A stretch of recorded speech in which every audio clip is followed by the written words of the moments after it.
ಜನತೆಯ ಪರವಾಗಿ, ಚಳವಳಿಗಾರರ ಪರವಾಗಿ ಎತ್ತದೇ ಇರತಕ್ಕಂಥ ಪ್ರಶ್ನೆಗಳನ್ನು ಬೀದಿಯಲ್ಲಿ ನಿಂತು ವಿಧಾನಸೌಧಕ್ಕೆ ಪ್ರಶ್ನೆ ಮಾಡಿರ್ತಕ್ಕಂಥ ಒಬ್ಬ ನಿರಂತರ ಸ್ವಾತಂತ್ರ್ಯ ಹೋರಾಟಗಾರ.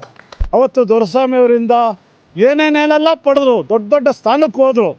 ಅವ್ರು ಯಾರೂ ಸಹ ಆ ಸಂಘಟನೆ ಭೂಕಬಳಿಕೆ ವಿರೋಧಿ ಹೋರಾಟ ಸಮಿತಿನ ಮುಂದುವರಿಸ್ಕೊಂಡು ಹೋಗೋ ಪ್ರಯತ್ನ ಯಾರೂ ಮಾಡಲಿಲ್ಲ ಅಂತಕ್ಕಂಥ ನೋವು.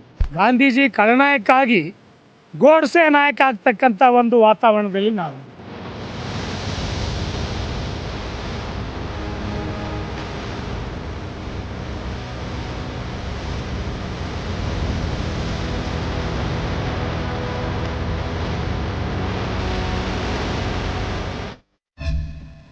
ನಿರಂತರವಾಗಿ ಹೋರಾಟವನ್ನು ಮುಂದುವರಿಸಿದವರು.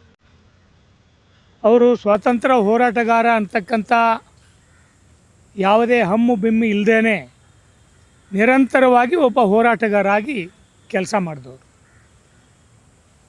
ನಾವು ಇವತ್ತು ಒಬ್ಬ ಮಾದರಿ ಹೋರಾಟಗಾರನ, ಇವತ್ತು ಭಾಳ ಮುಖ್ಯವಾಗಿ ದೊರೆಸ್ವಾಮಿಯವರು ಕೊನೆ ದಿನಗಳಲ್ಲಿ ಅವರಿದ್ದಾಗಲೇ ಒಂದು ಕಾರ್ಯಕ್ರಮದಲ್ಲಿ ಹೇಳಿದೆ, ಅವರೊಂಥರ ಪಬ್ಲಿಕ್ ಪ್ರಾಪರ್ಟಿ ಆಗಿ ಹೋಗಿಬಿಟ್ಟಿದ್ರು. ಬೆಳಗ್ಗೆ ಎದ್ದು ಸ್ನಾನ ಆದಮೇಲೆ ಹೆಗಲಿಗೆ ಒಂದು ಟ್ಯಾವೆಲ್ ಹಾಕ್ಕೊಂಡು ಮನೆ ಮುಂದೆ ಕೂತ್ರೆ ಯಾರಾದರೂ ಬಂದು ಕರ್ಕೊಂಡು ಹೋಗ್ಬೋದು. ಬೆಂಗಳೂರಿನಲ್ಲಿ ಯಾವತ್ತೂ ಚಳವಳಿಗಳು, ಸ್ವಾತಂತ್ರ್ಯ ಉದ್ಯಾನವನ ಆಗಿರ್ಬೋದು, ಟೌನ್ ಹಾಲ್ ಮುಂದ್ಗಡೆ ಭೂಮಿಗಾಗಿ ನಡೆದಿರ್ತಕ್ಕಂಥ ಅಕ್ರಮ ಒತ್ತುವರಿಗಳಿಗಾಗಿ ನಡೆದಿರ್ತಕ್ಕಂಥ, ಅದನ್ನು ವಿರೋಧಿಸಿ ನಡೆದಿರ್ತಕ್ಕಂಥ ಹೋರಾಟಗಳಾಗಿರ್ಬೋದು, ರೈತ ಚಳವಳಿ, ಕಾರ್ಮಿಕ ಚಳವಳಿ, ಯುವಜನರ ಚಳವಳಿ, ನಿರುದ್ಯೋಗಿಗಳ ಎಲ್ಲ ರೀತಿಯ ಚಳವಳಿಗಳಿಗೂ ಎಲ್ಲರಿಗೂ ಇವರು ಬೇಕಾಗಿದ್ದರು. ಸೊ ಆಗ ಮನೆ ಮುಂದುಗಡೆ ಬೆಳಗ್ಗೆ ಎದ್ದು ತಿಂಡಿ ಮಾಡಿ ಸ್ನಾನ ಮಾಡಿ ಕೂತ್ರೆ ಯಾರಾದರೂ ಬಂದು ಹಿಡ್ಕೊಂಬೋ, ಮನೆಯವ್ರದ್ದು ಒಂದೇ ಕಂಡೀಷನ್ನು, ಸಂಜೆ 8 ಗಂಟೆಗೆ ಮನೆಗೆ ತಂದು ಬಿಡ್ರಿ ಅವ್ರನ್ನ ಅಂತ. ಸೊ ಆ ಥರದೊಳಗೆ ಅವರು ಇಡೀ ತಮ್ಮ ಬದುಕಿನ ಕೊನೆ ದಿನಗಳಲ್ಲಿಯೂ ಸಹಿತ ಒಂದು ಪಬ್ಲಿಕ್ ಪ್ರಾಪರ್ಟಿಯಾಗೇ ಕೆಲಸ ಮಾಡಿದರು. ತನ್ನ ಜೀವನ ಸಾರ್ವಜನಿಕ ಬದುಕಿಗೆ ಅಂತ ಅವರ ಹೋರಾಟಗಳನ್ನು ಬರೆದ್ರೆ ಒಂದು ದೊಡ್ಡ ಸಂಪುಟಗಳಾಗ್ತವೆ. ನಾನು ಒಂದು 20 ವರ್ಷದ ಹಿಂದೆ ಅವ್ರನ್ನ ಧಾರವಾಡಕ್ಕೆ ಕರ್ಕೊಂಡು, ನಾನೇನೋ ರೈಲಲ್ಲಿ ಹೋಗೋಣ ಸರ್, ಆರಾಮಾಗಿರ್ತದೆ ಅಂದೆ. ಧಾರವಾಡದಲ್ಲಿ ಅಲ್ಲಿ ಇನ್ನೊಬ್ಬ ಸ್ವಾತಂತ್ರ್ಯ ಹೋರಾಟಗಾರರ ಒಂದು ಸ್ಮರಣೆ ಕಾರ್ಯಕ್ರಮಕ್ಕೆ ಕರ್ಕೊಂಡು ಹೋದೆ. ಅವ್ರು ಇಲ್ಲ ಟ್ರೈನ್ ಹತ್ತೋದು ಇಳಿಯೋದು ಕಷ್ಟ ಆಗ್ತದೆ, ಅದಕ್ಕೆ ನಾನೊಂದು ಅರ್ಧ ದುಡ್ಡು ಕೊಡ್ತೀನಿ, ನೀವೊಂದು ಅರ್ಧ ದುಡ್ಡು ಕೊಡಿ, ಕಾರ್ನಲ್ಲಿ ಹೋಗೋಣ. ಅವ್ರು ಯಾವತ್ತೂ ಟ್ರೈನ್ ಹತ್ತಲಿಲ್ಲ. ಆ ವಯಸ್ಸಾದಮೇಲೆ ಕೂರಕ್ಕೆ ಮಲಗಕ್ಕೆ ಆಗ್ತಿರಲಿಲ್ಲ. ಸೊ ಆ ಥರ ಎಲ್ಲ ಬೇಡ, ನಾವು ಒಳ್ಳೆ ಕಾರ್ನೇ ಮಾಡೋಣ, ಹೋಗೋಣ ಅಂಥೇಳಿ ಇಲ್ಲಿಂದ ಧಾರವಾಡದವರೆಗೂ 420 ಕಿಲೋಮೀಟ್ರ್ ಅವ್ರು ಬಂದ್ರೂ ಎಲ್ಲೂ ಟಯರ್ಡ್ನೆಸ್ ಅವ್ರಿಗೆ ಕಾಣಲಿಲ್ಲ. ದಾರಿಲಿ ದಾವಣಗೆರೆಯಲ್ಲಿ ಅವ್ರ ನೆನಪಿನ ಶಕ್ತಿ, ದಾವಣಗೆರೆಯಲ್ಲಿ ಕಮ್ಯುನಿಸ್ಟ್ ಪಕ್ಷದ ಒಬ್ಬ ಕಾರ್ಮಿಕ ಹಿರಿಯ ಧುರೀಣರು, ಅವರು ಯಂಗಾಗಿದ್ದಾಗ ಚಳವಳಿ ಮಾಡಿ ಜೈಲಿಗೆ ಹೋದವರು, ಇವರು ಜೈಲಲ್ಲಿದ್ದವರು. ಆ ಟೈಮಲ್ಲಿ ಅವ್ರಿಗೆ ಪರಿಚಯ, ನೆನಪು ಮಾಡಿಕೊಂಡು ಅವರೊಬ್ಬರು ಸ್ವಾತಂತ್ರ್ಯ ಹೋರಾಟಗಾರರು ಅನ್ನೋದನ್ನು ಮರೆತು ಇಲ್ಲಿ ನಾನು ಕಾರ್ಮಿಕ ಚಳವಳಿಯ ನಾಯಕರನ್ನೊಬ್ಬರನ್ನ ಭೇಟಿ ಆಗಬೇಕು, ಅವ್ರು ಜೈಲಲ್ಲಿ ನನ್ನ ಜೊತೆ ಇದ್ದ ಹುಡುಗ ಅಂಥೇಳಿ ಅಲ್ಲಿ ನಿಂದಿರಿಸಿ ಅವ್ರನ್ನ ಪತ್ತೆ ಹಚ್ಚಿ ಭೇಟಿಯಾಗಿ ಆ ಕಾಲದ ಎಲ್ಲ ನೆನಪುಗಳನ್ನ ಮಾಡಿಕೊಂಡು ಮತ್ತೆ ಮುಂದೆ ಧಾರವಾಡಕ್ಕೆ ಹೋದ್ವಿ. ಸೊ ಈ ಥರ ಅವರು ಎಷ್ಟೇ ದೂರ ಇರಲಿ, ಎಷ್ಟೇ ತ್ರಾಸದಾಯಕವಾದಂಥ ಪ್ರಯಾಣ ಇರಲಿ, ಅವ್ರು ಯಾವತ್ತೂ ಉದ್ದೇಶವನ್ನು ಗುರಿಯಾಗಿಟ್ಕೊಂಡು, ಯಾವ ಉದ್ದೇಶಕ್ಕಾಗಿ ಹೋಗ್ತಾ ಇದ್ದೀವಿ ಅಂತ ಅನ್ನೋದನ್ನು ಗುರಿಯಾಗಿಟ್ಕೊಂಡು ನಿರಂತರವಾಗಿ ಹೋರಾಟದಲ್ಲಿ ಭಾಗವಹಿಸಿದವರು. ಶಾಶ್ವತವಾಗಿ ಅವರು ಕೊನೆ ಉಸಿರಿನವರೆಗೂ ಒಂದು ವಿರೋಧ ಪಕ್ಷವಾಗಿದ್ದವರು. ವಿಧಾನಸೌಧದಲ್ಲಿರ್ತಕ್ಕಂಥ ವಿರೋಧ ಪಕ್ಷಗಳೇ ಬೇರೆ, ಆದರೆ ವಿಧಾನಸೌಧದಲ್ಲಿರ್ತಕ್ಕಂಥ ವಿರೋಧ ಪಕ್ಷಗಳು ಜನತೆಯ ಪರವಾಗಿ, ಚಳವಳಿಗಾರರ ಪರವಾಗಿ ಎತ್ತದೇ ಇರತಕ್ಕಂಥ ಪ್ರಶ್ನೆಗಳನ್ನು ಬೀದಿಯಲ್ಲಿ ನಿಂತು ವಿಧಾನಸೌಧಕ್ಕೆ ಪ್ರಶ್ನೆ ಮಾಡಿರ್ತಕ್ಕಂಥ ಒಬ್ಬ ನಿರಂತರ ಸ್ವಾತಂತ್ರ್ಯ ಹೋರಾಟಗಾರ. ಅವರ ಸ್ಫೂರ್ತಿ ನಮಗೆ ಒಂದು ಮಾದರಿಯಾಗಿರ್ತಕ್ಕಂಥವ್ರು. ಚಿಂತನೆ ಮತ್ತು ಚಟುವಟಿಕೆ, ಚಿಂತಕರನ್ನ ನೋಡ್ತೀವಿ, ಚಿಂತನೆ ಇಲ್ಲದ ಚಟುವಟಿಕೆ ಇಲ್ಲದವ್ರನ್ನ ನೋಡ್ತೀವಿ. ಆದರೆ ಚಿಂತನೆ, ಚಟುವಟಿಕೆ ಮತ್ತು ಜೀವನ ವಿಧಾನದಿಂದ ಮಾದರಿಯಾದವರು. ಅವರ ಚಿಂತನೆಗಳು ಮಾದರಿಯಾದವು, ಅವ್ರ ಚಟುವಟಿಕೆಗಳು ನಮಗೆ ಮಾದರಿಯಾದವು, ಮತ್ತು ಅವ್ರ ಜೀವನ ವಿಧಾನ ಸಹಿತ ಮಾದರಿಯಾಯಿತು. ಈ ಥರ ಚಿಂತನೆ, ಚಟುವಟಿಕೆ ಮತ್ತು ಜೀವನ ವಿಧಾನದಿಂದ ಮಾದರಿಯಾಗಿರ್ತಕ್ಕಂಥ ಈ ವ್ಯಕ್ತಿಯ ಚಿಂತನೆಗಳನ್ನು ಮತ್ತು ಜೀವನ ವಿಧಾನವನ್ನು ಮುಂದಿನ ಜನ್ರೇಷನ್ಗೆ ಹೇಳ್ತಕ್ಕಂಥ ಜವಾಬ್ದಾರಿ ನಮ್ಮ ಮೇಲಿದೆ. ಯಾಕೆಂತಂದರೆ ಯಾಕೆ ಇವತ್ತು ದೊಡ್ಡ ಪ್ರಮಾಣದೊಳಗೆ ಯುವಕರು ಮೌಲ್ಯಗಳಿಗೆ ಆಕರ್ಷಿತರಾಗ್ತಾ ಇಲ್ಲ ಅಂತಂದರೆ ಅವರಿಗೆ ಮಾದರಿಗಳಿಲ್ಲ. ಸೊ ಈ ಥರದ ಒಂದು ಮಾದರಿ ನಮ್ಮ ಮುಂದೆ ಇತ್ತು, ನಮಗೆ ಹೇಗೆ ಇನ್ಸ್ಪೈರ್ ಮಾಡ್ತು ಹಾಗೆ ಮುಂದಿನ ಜನ್ರೇಷನ್ಗೆ ಇನ್ಸ್ಪೈರ್ ಮಾಡ್ತಕ್ಕಂಥ ಒಂದು ವ್ಯಕ್ತಿತ್ವ, ಒಂದು ಮಾದರಿ ವ್ಯಕ್ತಿತ್ವ ದೊರೆಸ್ವಾಮಿಗಳದಾಗಿತ್ತು. ಸೊ ಅವರು ಇವತ್ತು ನಮ್ಮನ್ನೇ ಇಲ್ಲ ಅಂದರೂ ಸಹಿತ ನಮಗೂ ಭಾಳ ದುರಾಶೆ ಇರಬಾರ್ದು. 100 ವರ್ಷ ಆದಮೇಲೂ ನಾವು 105 ಬೇಕು ಕೇಳಿದ್ವಿ, 110 ಕೇಳಿದ್ವಿ, 110 ಇದ್ದರೆ 120 ಕೇಳ್ತಿದ್ವಿ. ಸೊ ಅವರು ಎಷ್ಟು ದಿನ ಅಂತ ಆ ದೇಹವನ್ನು ನಾವು ದಣಿಸೋದು? ಸೊ ಅವರು ಇರುವವರೆಗೂ ಅರ್ಥಪೂರ್ಣವಾದಂಥ ಬದುಕಿ ನಮ್ಮನ್ನು ಅಗಲಿದ್ದಾರೆ. ಸೊ ಈಗ ನಮ್ಮ ಜವಾಬ್ದಾರಿ ಅವ್ರ ಬದುಕು ಎಷ್ಟು ಅರ್ಥಪೂರ್ಣವಾಗಿತ್ತು ಮತ್ತು ಮುಂದಿನ ಜನ್ರೇಷನ್ಗೆ ಹೇಗೆ ಮಾದರಿಯಾಗಿತ್ತು ಅನ್ನೋದನ್ನು ಮುಂದಿನ ಜನ್ರೇಷನ್ಗೆ ಹೇಳಬೇಕಾಗಿರ್ತಕ್ಕಂಥ ಒಂದು ಜವಾಬ್ದಾರಿ ನಮ್ಮ ಮೇಲಿದೆ. ಗಾಂಧೀಜಿಯವ್ರನ್ನ ಇವತ್ತು ಖಳನಾಯಕರನ್ನಾಗಿ ಮಾಡ್ತಕ್ಕಂಥ ಮೌಲ್ಯಗಳು ಬರ್ತಾಯಿದೆ. ಗಾಂಧೀಜಿ ಖಳನಾಯಕ ಆಗಿ ಗೋಡ್ಸೆ ನಾಯಕ ಆಗ್ತಕ್ಕಂಥ ಒಂದು ವಾತಾವರಣದಲ್ಲಿ ನಾವಿದ್ದೀವಿ. ಸೊ ಇಂಥ ಸಂದರ್ಭದಲ್ಲಿ ನಮ್ಮ ಮಧ್ಯನೇ ಇರ್ತಕ್ಕಂಥ ಒಬ್ಬ ಗಾಂಧಿವಾದಿಯನ್ನು ಅವ್ರ ಮೇಲೂ ಟೀಕೆ ಮಾಡಿದರು ಭಾಳ ಜನ ಆವಾಗಲೂ ಟೀಕೆ ಮಾಡಿದರು. ಸೊ ಇವತ್ತು ನಾವು ಅವ್ರ ಮೌಲ್ಯಗಳು ಇವತ್ತಿನ ಸಮಾಜಕ್ಕೆ, ಅವ್ರು ನಂಬಿರ್ತಕ್ಕಂಥ ಮೌಲ್ಯಗಳು, ಆಶಯಗಳು ಇವತ್ತಿನ ಸಮಾಜಕ್ಕೆ ಎಷ್ಟು ಅವಶ್ಯ ಇದ್ದಾವೆ ಅಂತ ಅನ್ನೋದನ್ನು ಅವರ ಸಿದ್ಧಾಂತದ ಮೂಲಕ ಮತ್ತೆ ನಾವು ಅವ್ರನ್ನ ಮುಂದಕ್ಕೆ ತೊಗೊಂಡು ಹೋಗಬೇಕು. ಅವ್ರ ನೆನಪುಗಳನ್ನು ಸದಾ ಯುವಜನರಿಗೆ ಮತ್ತು ಇವತ್ತಿನ ಜನ್ರೇಷನ್ಗೆ ತಲುಪಿಸೋ ಕೆಲಸ ಮಾಡಬೇಕು ಅಂತ ಹೇಳಿ ಅವರನ್ನು ಸ್ಮರಿಸಿ ಇಲ್ಲಿ ನಿಮ್ಮ ಜೊತೆ 4 ಮಾತನ್ನು ಹಂಚ್ಕೊಳ್ಳೋಕ್ಕೆ ಅವಕಾಶ ಮಾಡಿಕೊಟ್ಟಂಥ ಗೆಳೆಯರಿಗೆ, ಪ್ರತಿಷ್ಠಾನದ ಗೆಳೆಯರಿಗೆ ಎಲ್ಲರಿಗೂ ಧನ್ಯವಾದಗಳು. ನಮಸ್ಕಾರ.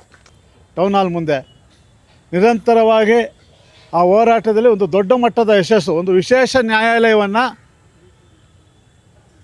ರಾಷ್ಟ್ರಪತಿಗಳು, ಕಂದಾಯ ಇಲಾಖೆಯಲ್ಲಿ ಇವತ್ತು ಭೂ ಕಬಳಿಕೆ ವಿಶೇಷ ನ್ಯಾಯಾಲಯ ಇದೆ, ಅದಕ್ಕೆ ಬರೋದಕ್ಕೆ ಕಾರಣ ಯಾರು ಅಂದರೆ ನಮ್ಮೆಲ್ಲರ ಸಾಕ್ಷಿ ಪ್ರಜ್ಞೆ ಆಗಿದ್ದಂಥ ದೊರೆಸ್ವಾಮಿ ಅವರು. ಅನೇಕ ಹೋರಾಟಗಳು ನಾವು ಅವ್ರ ಜೊತೆ ಬರಬೇಕಂದ್ರೆ ಭಾಳ ನಾವೆಲ್ಲ ಹುಡುಗರು, ಅವರ ಪರಿಚಯ ಭಾಳ ವಿರೋಧದಲ್ಲಾಗಿದ್ದು. ನಾನು ಅವತ್ತು ಕನ್ನಡ ಸಾಹಿತ್ಯ ಪರಿಷತ್ತಿನ ಅಧ್ಯಕ್ಷ ಆಗಿದ್ದಂಥ ಹರಿಕೃಷ್ಣ ಪುನರೂರು ಕುವೆಂಪು ಅವ್ರ ಬಗ್ಗೆ ಕೆಟ್ಟದಾಗಿ ಮಾತಾಡಿದ್ದ. ಹಾದಿ ಬೀದಿಲಿ ಕುವೆಂಪು ಅವ್ರು ಸಿಗ್ತಾರೆ, ಅವಂದೇ ಯಾಕೆ ನಾಡಗೀತೆ ಆಗಬೇಕು ಅಂತ ಏಕವಚನದಲ್ಲಿ ಮಾತಾಡಿದ್ದ. ಆ ಸಂದರ್ಭದಲ್ಲಿ ನಾವು ಸಾಹಿತ್ಯ ಪರಿಷತ್ಗೆ ನುಗ್ಗಿ ಹರಿಕೃಷ್ಣ ಪುನರೂರು ಪಂಚೆ ಎಳೆದುಬಿಟ್ಟಿದ್ವಿ. ಪಂಚೆ ಪ್ರಕರಣ ಅಂತೀವಿ, ಸ್ಟೇಜ್ ಮೇಲಿಂದ ಎಳೆದುಬಿಟ್ಟಿದ್ವಿ, ಗೊತ್ತಿರ್ಬೋದು. ಸ್ವಲ್ಪ ಅದೆಲ್ಲ ಕೆಲವ್ರಿಗೆ ವಿರೋಧ ಇತ್ತು, ಸಮರ್ಥಿಸ್ಕೊಂಡವರು ತೇಜಸ್ವಿಯವರು ಒಬ್ಬರೇ. ಅವ್ನಿಗೆ ಪಂಚೆ ಎಳಿದೆಲ್ಲ ಮುಖಕ್ಕೆ ಮಸಿ ಬೆಳೆದ ಫೇರ್ ಆ್ಯಂಡ್ ಲವ್ಲಿ ಬೆಳಿಬೇಕಂತ ಹೇಳಿದವ್ರು ಪೂರ್ಣಚಂದ್ರ ತೇಜಸ್ವಿಯವರು. ಅಂಥ ಹೋರಾಟದಲ್ಲಿ ಸ್ವಲ್ಪ ನೀವು ಹಿಂಗೆಲ್ಲ ಮಾಡಬೇಡ್ರಪ್ಪ, ಹೋರಾಟ ಸಿದ್ಧಾಂತ ಹಿಂಗಿದೆ ಅಂತೇಳಿ ಹೇಳಿ ದೊರೆಸ್ವಾಮಿ ಅವರು ನಮ್ಮನ್ನು ಪಕ್ಕದಲ್ಲಿ ಇಟ್ಕೊಂಡಂಥವ್ರು.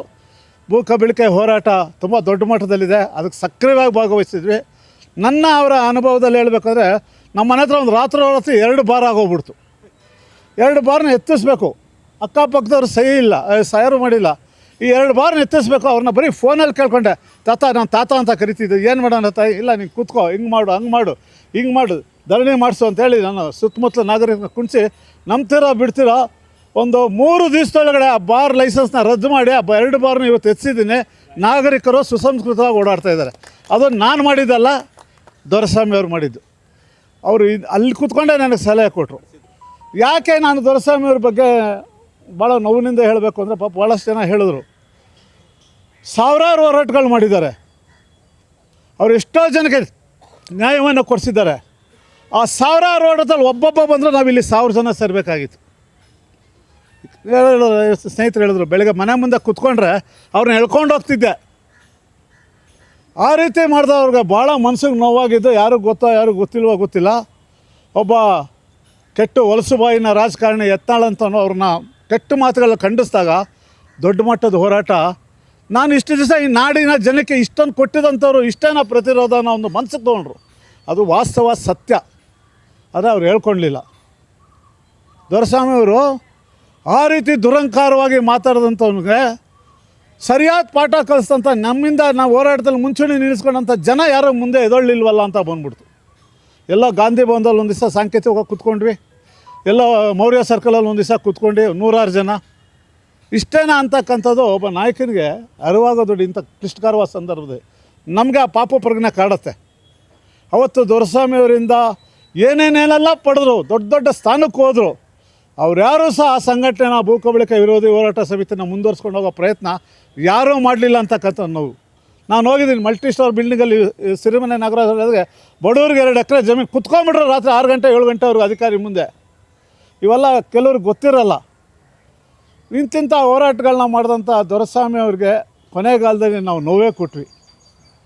ಅವ್ರಿಗೆ ತಾವು ಹೇಳ್ದಂಗೆ ಅವ್ರಿಗೆ ಸಾಕು ಇನ್ನೆಷ್ಟು ದಿವಸ ಬಳಸ್ಕೊಳ್ಳೋ 104 ಅವ್ರು 110 ವರ್ಷ ಆದರೂ ಇರೋರು, ಅಷ್ಟು ಸ್ಥೈರ್ಯ ಅವರಲ್ಲಿತ್ತು. ಕೊನೆಗೆ ಅವರು ಒಂದು ರೀತಿ ಮಾನಸಿಕವಾಗಿ ಸಾಕಪ್ಪ ನನಗೆ ಅನ್ನೋಷ್ಟು ಅವ್ರಿಗೆ ಅನ್ನಿಸ್ಬಿಡ್ತು. ನಾವೆಲ್ಲ ಮನೆಗೆ ಹೋಗಿ ಕೂತ್ಕೋತಿದ್ವಿ. ಯಾರ್ಯಾರು ಜೊತೆಲಿದ್ದಂಥವ್ರು, ಪಕ್ಕದಲ್ಲಿದ್ದಂಥವ್ರು, ಎಲ್ಲ ಸ್ಥಾನಮಾನಗಳು ಪಡೆದಂಥವ್ರು, ಆ ಹೋರಾಟನ ಭೂಕಬಳಿಕೆ ಹೋರಾಟನ ಒಂದು ದಿಕ್ಕಿಗೆ ತೊಗೊಂಡೋದಂಥವ್ರು, ಇವರೆಲ್ಲ ಇದ್ದಾರಪ್ಪ ಇದನ್ನು ನಡೆಸ್ಕೊಂಡು ಹೋಗ್ತಾರೆ ಅಂದಿದ್ದು ಅವತ್ತಿಗೆ ಸಮಾಧಿ ಆಗೋಯ್ತು ಹೋರಾಟಗಳು. ಅವತ್ತೇ ನೋಡಿ ಸಾರ್ವಜನಿಕ ಹೋರಾಟಗಳು ಯಾವುದು ಸಹ ಒಂದು ಸ್ಥಿತಿವಂತಕ್ಕೆ ದೊರೆಸ್ವಾಮಿಯವರು ಇದ್ದಾರೆ ಆ ಹೋರಾಟದಲ್ಲಿ ಏನಾದರೂ ಒಂದು ಫಲಿತಾಂಶ ಬರ್ತಾಯಿತ್ತು. ಇವತ್ತು ನಮ್ಗೆ ಆ ಶಕ್ತಿ ಯಾರು? ಕೊನೆಯ ಪಕ್ಷ ಆ ನಿಟ್ಟಿನಲ್ಲಿ ಇರೋಷ್ಟು ಜನ ಪ್ರಾಮಾಣಿಕರಾದರು. ಅದನ್ನು ಆ ಮಟ್ಟಕ್ಕಾದ್ರೂ ತೊಗೊಂಡೋಗ್ದಲ್ಲಿದ್ರು ದೊರೆಸ್ವಾಮಿ ಅಂದ್ರೆ ಯಾರು ಅನ್ನೋದು ಮುಂದಿನ ಪೀಳಿಗೆಗೆ ತಿಳಿಸೋ ಮಟ್ಟದಲ್ಲಾದರೂ ಏನಾದರೂ ಒಂದು ಮಾಡೋಣ. ನೀವು ಆ ಗಾಂಧಿ ಪ್ರತಿಷ್ಠಾನ ಟ್ರಸ್ಟ್ ಅವರು ಮಾಡಿ ಕೆಲಸಗಳು, ಆದರೆ ಒಂದೊಂದು ಜವಾಬ್ದಾರಿ ಕೊಡಿ. ನಮ್ಮ ಸುರೇಶ್ ಅಂತವ್ರು ಇದ್ದಾರೆ, ಬಾಬು ಅಂತವ್ರು ಇದ್ದಾರೆ. ಪ್ರತಿಮೆ ಅದು ಹೇಳಿದ್ರಿ, ಅವರು ಅರ್ಧ ಪ್ರತಿಮೆ ಪಾಪ ಹಿರಿಯರು ಹೇಳಿದ್ರು ಅರ್ಧ ಬೇಡಿ, ಅವರು ದೊಡ್ಡ ಆಳೆತ್ತರದ ಒಂದು 8 ಅಡಿ 10 ಅಡಿ ಇದು ಪ್ರತಿಮೆನ ಮಾಡಿಸೋಣ. ಸ್ವಲ್ಪ ಒಬ್ಬರು ಜವಾಬ್ದಾರಿ ತಗೊಂಡು ಒಂದು 10 ಜನ ತಂಡ ತೊಗೊಂಡು ಒಬ್ಬರು ಒಂದು ಕೆಲಸ ಮಾಡಿ, ಇನ್ನೊಬ್ಬರು ಅವರು ಒಂದು ಮೆಟ್ರೋ ಸ್ಟ್ಯಾಂಡ್ ಹೆಸರಿಡುವಂಥ ಕೆಲಸನ ಒಬ್ಬರು ಜವಾಬ್ದಾರಿ ತೊಗೊಳ್ಳಿ.